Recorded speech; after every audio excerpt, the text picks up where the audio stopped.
जय गुरु जी संगत जी गुरु जी के डिवाइन कॉल सत्संग प्लेटफॉर्म में आप सभी गुरु परिवार का हार्दिक स्वागत है। शुक्राना गुरु जी महाराज का कि उन्होंने ये सेवा मुझे बख्शी कि मैं आप सभी गुरु परिवार के समीप आके गुरु जी के कल्याण महिमा अनुभव का वर्णन कर पा रही हूँ। अनंतम शुक्राना मेरे गुरु जी महाराज का। संगत जी, आज का जो सत्संग मैं आपके साथ शेयर कर रही हूँ, नीना आंटी का सत्संग है। ये बहुत प्यारा सत्संग है, ब्लेसिंग फुल सत्संग है। संगत जी, सत्संग वो नहीं जो बस सुना जाए, सत्संग वो है जो आत्मा को झंझोर दे, दिल को छू जाए और जिंदगी का रास्ता बदल दे। आज का सत्संग एक ऐसी ओल्ड संगत का है जो गुरुजी के फिजिकल फॉर्म के टाइम की है। संगत जी हर रोज बड़े मंदिर जाती थी, लेकिन उनके जीवन में जो तूफान आया वो सुनकर आपकी रूह कांप जाएगी। एक बेटी, एक पत्नी, एक माँ और एक बहन, सब कुछ होते हुए भी वो अंदर से टूटी हुई थी। संगत जी, आइए सुनते हैं आंटी का सत्संग। और संगत जी, जिसमें ढूंढते हैं अपने सवालों के जवाब और गुरुजी की ब्लेसिंग्स। संगत जी, सत्संग शुरू करने से पहले मैं आपसे कहना चाहूँगी कि अगर आप भी अपने सत्संग अनुभव शेयर करना चाहते हैं तो हिंदी में साफ राइटिंग में आप अपना सत्संग लिखकर हमारी जीमेल आईडी पर सेंड कर सकते हैं, ताकि आपके द्वारा सुनाए गए सत्संग से जो भी गुरुजी महाराज की नई जुड़ने वाली संगत होगी, उन्हें गुरुजी के कल्याण महिमा अनुभव के बारे में ज़्यादा से ज़्यादा पता चलेगा। सत्संग आपको पसंद आए तो आप इसको लाइक कीजिए, चैनल को सब्सक्राइब कीजिए, वीडियो को ज़्यादा से ज़्यादा संगत में शेयर कीजिएगा और बेल आइकन दबाना बिल्कुल नहीं भूलिएगा। जब भी कोई लेटेस्ट सत्संग आएगा उसका नोटिफिकेशन आपके पास आएगा। तो चलिए संगत जी, चलते हैं गुरुजी महाराज के सत्संग की ओर। सत्संग शुरू करने से पहले करते हैं गुरुजी का मंत्र जाप। ओम नमः शिवाय, शिवजी सदा सहाय। ओम नमः शिवाय, गुरुजी सदा सहाय। जय गुरुजी। संगत जी, मेरा नाम नीना है, मैं हरियाणा से हूँ और 2005 में पहली बार बड़े मंदिर आई थी। लेकिन संगत जी, वहीं से शुरू नहीं होती मेरी कहानी। मेरी कहानी गुरुजी से जुड़ने से पहले से शुरू होती है। संगत जी, 2002 में मेरी शादी हुई थी और मेरे जीवन में सब कुछ बहुत अच्छा चल रहा था। लेकिन 3 महीने में ही मुझे पता चला कि मेरे पति का अफेयर चल रहा है। संगत जी, वो रोज मुझे ताना मारते, मेरी शक्ल से नफरत करते। सास ससुर ने साथ नहीं दिया, बच्चा भी नहीं हो रहा था, तो लोगों ने कहना शुरू कर दिया कि मैं मनहूस हूँ। संगत जी, गुरुजी से जुड़ने से पहले मैं अंदर से बिल्कुल टूटी हुई थी। बस ये समझ लीजिए, जी रही थी एक जिंदा लाश की तरह। बाकी सब कुछ खत्म था। और जिस दिन मुझे पता चला कि मेरे हस्बैंड का अफेयर किसी के साथ है, उसी दिन तो संगत जी मेरा हर एक रिश्ते पे से विश्वास उठ गया। मानो ऐसा लगा जैसे कि कोई रिश्ता जीवन में मान्य ही नहीं रखता, क्योंकि जिसे मैं अपना समझ रही हूँ, जिसे मैं अपना मान रही हूँ, वही मुझे इतना बड़ा धोखा दे रहा है, वही मुझे इतना बड़ा चीट कर रहा है। तो मैं किसी पे कैसे विश्वास और भरोसा कर सकती हूँ? जो पति मेरी शक्ल देखना भी नहीं पसंद करता, जो सास ससुर जिसे मैंने माता पिता का दर्जा दिया, वो मुझे बच्चलन कह रहे हैं। तो संगत जी, और किस रिश्ते पे विश्वास करूं? कोई रिश्ता मेरे लिए मान्य नहीं रख रहा था। और संगत जी, उससे भी बड़ा मेरा जीवन, जो सबसे बड़ा जीवन मैंने जिंदगी में नरक का जिया, वो ये कि मैं माँ नहीं बन पा रही थी। और संगत जी, लोगों के, दुनिया के, रिश्तेदारों के, सबके ताने मुझे मिलना शुरू हो गए। संगत जी, लोग मुझे अपने पास तक नहीं बिठाते थे। लोगों को लगता था कि मैं मनहूस हूँ, मैं बच्चे नहीं पैदा कर पा रही इसलिए मैं बाँझ हूँ। मैं, कोई कोई तो संगत जी मुझे हिंजड़ा तक भी कह देता था। मैं इन शब्दों को सुन के और टूटती बिखरती थी, क्योंकि मुझे यही लगता था कि मानो भगवान ने किस कलम से मेरी किस्मत लिखी है। शायद मैंने पिछले जन्म में बहुत ही बुरे पाप, घोर पाप किए हैं, जिनका फल मुझे इस जन्म में भोगने को मिल रहा है। मैं संगत जी बता नहीं सकती कि वो पल मेरे जीवन में कितने भयानक थे।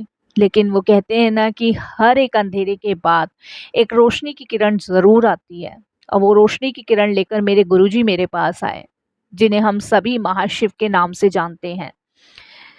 संगत जी, लड़ते झगड़ते, ताने खाते, गालियाँ खाते हुए 4 साल ऐसे बीत गए, पता ही नहीं चला। मैं अंदर ही अंदर टूटती रही, बिखरती रही, बीमारियां होने लग गईं, डिप्रेशन में, चिंता में, सब में जा चुकी थी। संगत जी, डॉक्टरों ने कहा मेरी फैलोपिनिया ट्यूब ब्लॉक है और मैं कभी माँ नहीं बन सकती। संगत जी, आप समझ सकते हैं, जब आपके शरीर के अंदर कोई चीज़ की कमी निकल आए तो आप आस भी छोड़ देते हो। और इससे ज़्यादा संगत जी मेरे लिए और क्या बुरा हो सकता था कि जब डॉक्टर्स ने मुझे ये कह दिया, मैं संगत जी और ज़्यादा गिर गई। मेरा खाना पीना, भूख प्यास, सब कुछ मानो छूटता चला गया, सब कुछ। जैसे संगत जी जीवन में आपका सबसे प्रिय चीज आपसे छूट जाए, उसी प्रकार संगत जी मेरे जीवन में मेरे सबसे प्रिय चीज छूट गई थी कि मैं कभी माँ नहीं बन पाऊंगी, कभी भी नहीं। संगत जी फिर भी मैंने डॉक्टर्स के हाथ जोड़े, पैर जोड़े कि ऐसा कोई तो इलाज होगा जिससे मैं माँ बन पाऊँ। संगत जी पर डॉक्टर्स ने क्लियर मना कर दिया। मैं संगत जी बहुत दूर दूर तक अपना इलाज करवाने गई। संगत जी मैं अपने भाई के पास भी गई, जो कि संगत जी देहरादून रहता है, वहाँ भी मैं इलाज करवा के आई, लेकिन नहीं, कोई फ़र्क नहीं पड़ा। संगत जी दिल्ली सब जगह गई, चंडीगढ़, अहमदाबाद, सब जगह, लेकिन सबका एक ही था जवाब कि मैं माँ नहीं बन सकती। इसके बाद संगत जी मेरे पास कुछ ऑप्शन नहीं था। मैं बाबा तांत्रिक के पास भी गई, लेकिन वहाँ भी कुछ नहीं हुआ। संगत जी किसी ने भी मेरी कोई भी परेशानी का समाधान नहीं बताया। सबने एक ही बात कही, एक ही जवाब दिया कि तुम माँ नहीं बन सकती। उसके बाद संगत जी मैं थक थका के हार के बैठ चुकी थी, बिल्कुल हार चुकी थी। लेकिन शायद ऊपर वाले को कुछ और ही मंजूर था। संगत जी इधर मेरे हस्बैंड जो थे वो अपनी ही ज़िंदगी में मस्त थे। उन्हें मेरी किसी भी दुख परेशानी से कोई मतलब नहीं था, किसी भी चीज़ से उन्हें कोई लेना देना नहीं था। वो बाहर भी इंजॉय कर रहे थे और घर में भी। उनके मम्मी पापा को कोई फिक्र नहीं था कि घर में एक इंसान और रहता है। सब मुझे इग्नोर कर देते थे। फिर संगत जी कहते हैं ना कि गुरुजी महाराज आपकी ज़िंदगी में आ ही जाते हैं, वो किसी भी रूप में आते हैं पर आते ज़रूर हैं। एक दिन संगत जी मेरी सहेली ने मुझे कहा, नीना तू एक बार गुरुजी के पास चल। संगत जी मैं परेशान थी, टूटी हुई थी, और मैंने कहा मुझे कहीं नहीं जाना, बस मुझे मौत अपने आक्रोश में ले ले और बस मेरी आंखें बंद हो जाए, मेरी सांसें रुक जाए, बस मैं भगवान से अब यही मांगती हूँ। मुझे इसके अलावा कुछ चाहिए ही नहीं। क्या करना है जी के, सब कुछ तो खत्म ही है। घर कहने को है लेकिन अपना नहीं है, पति कहने को है लेकिन वो भी अपना नहीं है, सास ससुर कहने को माता पिता की तरह हैं लेकिन वो भी तो अपने नहीं हैं, और सबसे बड़ी कि मैं माँ नहीं बन सकती। इससे बड़ा और अभिश्राप मेरे जीवन में क्या होगा। मैंने उसे मना कर दिया कि मैं कहीं नहीं जाऊंगी। संगत जी लेकिन उसने मुझे यही कहा, विश्वास रख, एक बार भरोसा कर और तू मेरे साथ चल। एक बार विश्वास भरोसा करके चलेगी तो तू देख, तेरी हर एक तकलीफ, हर एक परेशानी दूर होगी। तू एक बार चल। संगत जी उसके बार बार कहने के बाद मैंने उसको यही कहा कि मैं क्या करूँगी संत महात्माओं के पास जाके, जब डॉक्टर ने जवाब दे दिया है तो। लेकिन उसने मुझे फिर भी कहा कि तू एक बार तो चल के देख, एक बार चल के जाने में तो कुछ भी नहीं हो रहा। डॉक्टर्स ने भले ही जवाब दे दिया और, लेकिन वहाँ तेरी तकदीर, तेरी सारी परेशानियाँ दूर हो जाएगी, तू चल के तो देख। लेकिन शायद संगत जी मेरा मन नहीं था, दिल नहीं था, आत्मा नहीं थी गुरुजी के पास जाने की, क्योंकि उस समय मैं गुरुजी को बिल्कुल भी नहीं जानती थी। लेकिन उसके बार बार कहने के बाद मैंने हाँ भर दी। और शायद संगत जी गुरुजी ने ऊपर से मेरी ये पुकार सुन ली होगी, या मेरा दर्द सुन लिया होगा कि मैं कितने दर्द और कितनी परेशानी में हूँ, जब ही मेरी सहेली ने मुझे गुरुजी के पास चलने को कहा। उसके बार बार फोर्स करने पर मैंने हाँ भर दी। संगत जी उसके कहने पर मैं रविवार वाले दिन अपनी सहेली के साथ संगत जी एम्पायर स्टेट पहुंची थी। उस समय गुरुजी वहाँ पे थे एम्पायर स्टेट में। जैसी मैं अपनी सहेली के साथ एम्पायर स्टेट पहुंची तो वहाँ पे हमें पता चला कि गुरुजी बड़े मंदिर में हैं। संगत जी मैं और मेरी फ्रेंड दोनों के दोनों बड़े मंदिर गए। संगत जी, उस दिन हम जब बड़े मंदिर पहुँचे तो संगत जी मैं देख के अचंभित हो गई। सबसे बड़ी बात ये थी कि मैंने ऐसा मंदिर और ऐसा भवन कभी कहीं देखा ही नहीं था। संगत जी, उस दिन गुरुजी खुद संगत में आए। उनकी आंखों में देखना बड़ा मुश्किल था। संगत जी, जैसे ही मैंने गुरुजी को देखा, इतना तेज, इतना डिवाइन पावर गुरुजी में से था, इतना अच्छा और इतना संगत जी तेज ऑरा गुरुजी में से निकल रहा था कि उनको देख पाना बड़ा मुश्किल था। ऐसा लगा जैसे पूरी कायनात मुझे घूर रही हो। और संगत जी वो चुप थे, लेकिन वो सब समझ रहे थे, सब कुछ। और पहली बार संगत जी मैं बहुत डरी हुई थी और गुरुजी के सामने कुछ बोलने की हिम्मत नहीं जुटा पाई। सभी संगत वहाँ बैठी हुई थी, हम भी वहाँ जाके बैठे गुरुजी को माथा टेक कर। सत्संग शब्द बानी वहाँ चल रहे थे गुरुजी के। और संगत जी, गुरुजी महाराज चाय का आदेश दे रहे थे और सबको चाय प्रसाद वहाँ मिल रहा था। गुरुजी ने एक झलक सिर्फ मुझे देखा और मुझे देखने के बाद गुरुजी इधर उधर देखने लगे। संगत जी, मेरे मन में बहुत सारे सवाल थे कि ये पहले ऐसे संत थे जिन्हें देखकर मुझे बहुत पॉजिटिविटी फील हो रही थी। संगत जी, लंगर करने के बाद फिर गुरुजी से आज्ञा लेने का समय आया। तब गुरुजी के पास मैं गई तो गुरुजी ने सिर्फ मुझे इतना कहा, बच्चा, डॉक्टर भगवान नहीं होते। सिर्फ गुरुजी ने इतना ही मुझे कहा। संगत जी, मैं ये सोच के हैरान हो गई कि गुरुजी को कैसे पता कि मैं माँ नहीं बन पा रही। और ये बात मेरे एकदम से दिमाग में आई कि सही तो गुरुजी ने कहा कि डॉक्टर तो कभी भगवान होते ही नहीं है। डॉक्टर तो एक ज़रिया है, करने कराने वाले तो सिर्फ गुरुजी हैं, जो करते हैं करवाते हैं, बाकी ज़रिया डॉक्टर को बना रखा है। बस इतना ही उन्होंने मुझे कहा। और संगत जी, उन्होंने सिर्फ मुझे यही कहा कि आते रहा करो। संगत जी, मैंने गुरुजी के पास जाना शुरू कर दिया। मुझे शांति मिलती थी, सुकून मिलती थी। मेरी ज़िंदगी में तकलीफ़ें तो थी, बहुत सारी थी जो कि गुरुजी देख रहे थे। लेकिन मुझे ऐसा लग रहा था गुरुजी के पास जाने पर कि शायद मेरी तकलीफ़ें कोई अपनी ओर खींचता चला जा रहा है। मुझे बड़ा सुकून, शांति का अनुभव हो रहा था वहाँ पे, बहुत ही ज़्यादा। इसी तरीके से संगत जी मैंने गुरुजी के पास जाना शुरू किया। गुरुजी के दरबार जाती थी, शब्द बानी सुनती थी और गुरुजी को प्रणाम करके संगत जी जब वापस आती थी तो बहुत सुकून मिलता था। जिस दिन मैं संगत जी गुरुजी के पास पहली बार गई थी, उसी रात को मेरे साथ एक अजीब सा कुछ हुआ था जो मैं आपके साथ शेयर कर रही हूँ। संगत जी, गुरुजी के पास पहली बार दर्शन करने के बाद मुझे बिल्कुल नींद नहीं आई, मैं सोई नहीं। और संगत जी, मेरे को बिल्कुल नींद नहीं आ रही थी। बार-बार मेरा दिमाग, मेरा ध्यान सिर्फ़ गुरुजी के सत्संग, गुरुजी के दरबार में जा रहा था कि वो कौन थे? बहुत मन में सवाल चल रहे थे कि वो कौन थे जिनके वहाँ गई थी मैं। क्योंकि संगत जी, मैं पहले भी गई हूँ, लेकिन ये पहली बार था जब मुझे इतनी शांति, सुकून मिल रहा था। संगत जी, जैसे मुझे ऐसा महसूस हुआ कि कोई मेरे सिर के पास बैठा हुआ है और मुझे थपथपा कर उठाया जा रहा है। और संगत जी, मुझे बार-बार ये उठने के लिए कह रहा है। और संगत जी, मैं बिस्तर से उठकर बैठ गई और मुझे ऐसा लगा कि मैं मंदिर वाले कमरे में जाऊं और वहाँ जो चंदन रखा है वो अपने माथे पे लगाऊं। संगत जी, जब मैं उठी एकदम से और मैं सीधे मंदिर वाले कमरे में गई, मैंने वहाँ से चंदन लिया और अपने माथे पे लगाया। मुझे इतनी तेज़ गुलाबों की महक आई कि संगत जी, मैं देख के हैरान हो गई। जब संगत जी मैंने पूरी गौर से देखा तो मेरे को गुरुजी की छवि सामने खड़ी दिखी। वो मुझे देखकर मुस्कुरा रहे थे। और संगत जी, गुरुजी ने मुझे यही कहा कि मंदिर आना ना छोड़ी।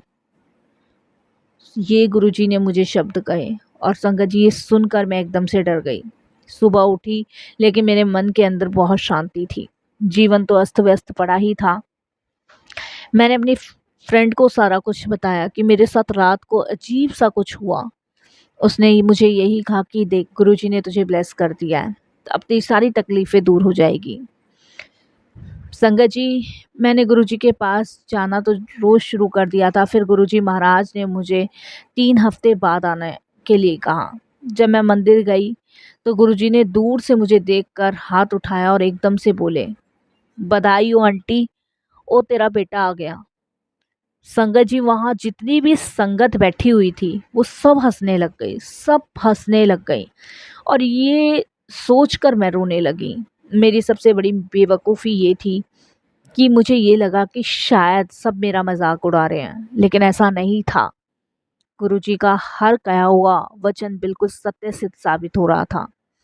संगत जी, उसके बाद जो हुआ वो मेडिकल साइंस से परे था, आप यकीन नहीं मानोगे। और बिना किसी इलाज के, बिना किसी दवा के मैं कंसीव कर गई।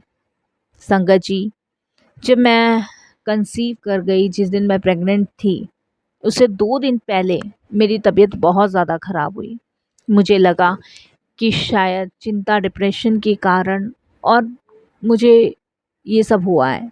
संगत जी, आराम बिल्कुल नहीं पड़ रहा था। तब मैं डॉक्टर के पास गई जिनसे मेरा ट्रीटमेंट चलता है। उनके पास गई, जब उन्होंने संगत जी मुझे देखा तो उन्होंने मुझे कहा कि प्रेगनेंसी टेस्ट करना पड़ेगा। टेस्ट हुआ। संगत जी, डॉक्टर देख के हैरान हो गए कि ये मेडिकल है। हम रिपोर्ट्स देखकर भी नहीं समझ पा रहे कि कैसे ये मुमकिन है, क्योंकि पॉसिबल ही नहीं है। संगत जी, पर मैं समझ चुकी थी ये गुरुजी की कृपा है, उनकी ब्लेसिंग्स है और उन्हीं की वजह से ये पॉसिबल हुआ है। 9 महीने बाद मैंने एक बेटे को जन्म दिया और संगत जी उसका नाम रखा मैंने शिवंश। संगत जी, आप विश्वास नहीं करोगे, ये मेरे लिए सबसे बड़ी ब्लेसिंग्स थी। जब मैं अपने बेटे को लेके फिर बड़े मंदिर गई तो गुरुजी ने मेरे बेटे को देख के कहा, क्यों है आंटी, ये शिव है, तेरे पाप काटने आया है। संगत जी, मैं हैरान हो गई कि मेरा बेटा मेरे पाप काटने आया है, क्योंकि जो पिछले जन्म में मैंने किया था मैं वही भोग रही थी इस जन्म में। और गुरुजी ने मेरी गोद में शिव रूपी अवतार डाल के जो मेरे जन्मों के पापों को काट रहा था। और यकीनन संगत जी, आज मेरा बेटा मेरे हर एक पाप को ही काट रहा है, हर एक परेशानी, हर एक संकट से मुझे दूर कर रहा है। ये सिर्फ गुरुजी की कृपा, उनकी ब्लेसिंग्स के ही कारण है। लेकिन सिर्फ इतना ही नहीं संगत जी, 2011 में मेरे पति का एक्सीडेंट हो गया और उस समय गुरुजी समाधि ले चुके थे। और संगत जी, जैसे हम सभी जानते हैं कि जब गुरुजी महाराज ने महासमाधि ली थी तो उस समय हम बिखरे थे, टूटे थे। हमें लगा था कि अब हमारी कौन सुनेगा, लेकिन उस समय भी गुरुजी ने हम सभी को संभाला था। और हमें उस समय भी गुरुजी ने यही बताया था कि मैं कहीं नहीं गया, मैं तुम्हारे साथ हूँ, तुम्हारे पास हूँ। संगत जी, जब मेरे हस्बैंड का एक्सीडेंट हुआ तो उनकी हालत बहुत ख़राब थी। सबने कह दिया था कि उम्मीद छोड़ दो, बच नहीं सकते, पॉसिबल ही नहीं है। उस समय संगत जी, मैंने गुरुजी के सामने बैठकर गुरुजी से अरदास बोली थी। और संगत जी, मैंने गुरुजी को बोला था कि गुरुजी, कैसे भी हो इनको बचा लो। संगत जी, आप विश्वास नहीं करोगे कि गुरुजी ने मुझे हिम्मत दी, सहारा दिया। उस समय गुरुजी बोले मेरे ड्रीम में आके कि अब तू डगमगाएगी तो सब कुछ ख़त्म हो जाएगा। यही गुरुजी ने मुझे कहा। लेकिन फिर भी मैंने गुरुजी से यही कहा कि मेरे भाग्य में अगर थोड़े से भी पुण्य है तो वो मेरे पति को दे दो। गुरुजी ने मुझे हिम्मत से खड़ा रखा और मैं हिम्मत से खड़ी रही। और आज मेरे पति, जो मुझे कभी पहचानते भी नहीं थे, वही संगत जी मेरे बिना अब रह नहीं सकते। उन्होंने भी गुरुजी को मानना शुरू किया है और वो यही कहते हैं कि अगर आज मैं ज़िंदा हूँ तो सिर्फ़ गुरुजी की कृपा से ज़िंदा हूँ। संगत जी, सच में गुरुजी ने हमें जीना भी सिखाया, हिम्मत भी दी और उससे भी बड़ी बात कि हम मेरे हस्बैंड को नई लाइफ ब्लेस करी, मेरे कर्मों को काटा जो मेरे बुरे कर्म थे। संगत जी, गुरुजी की कृपा से हुआ। ये कृपा का सच है। संगत जी, ये सत्संग उस पल का नहीं है जिस पल हम परेशान थे। ये सत्संग उस पल का है जिस समय गुरुजी की कृपा हम पर बरसी।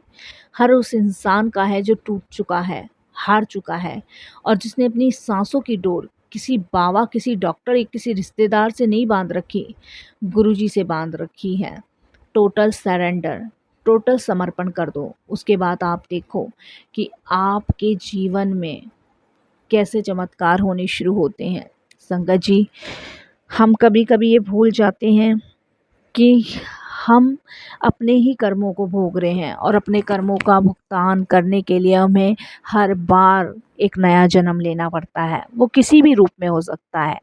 और शायद साथ संगत जी, मैं अपने जन्मों का भुगतान करने के लिए मानवी रूप में आई और उसे कटवाने में गुरुजी ने मेरे बेटे को शिव अवतार में भेजा।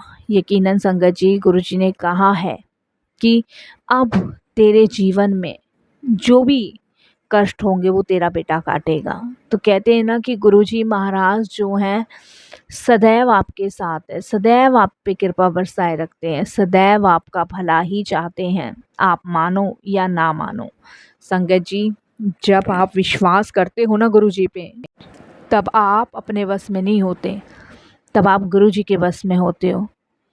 और बस मैं यही कहूँगी साथ संगत जी कि विश्वास रखिए, भरोसा रखिए, समर्पण कर दीजिए, ज़िंदगी की डोर गुरुजी के हाथ सौंप दीजिए और फिर देखिए कि आपका कोई कष्ट आपको बड़ा नहीं लगेगा, सब गुरुजी काटेंगे। जय गुरुजी।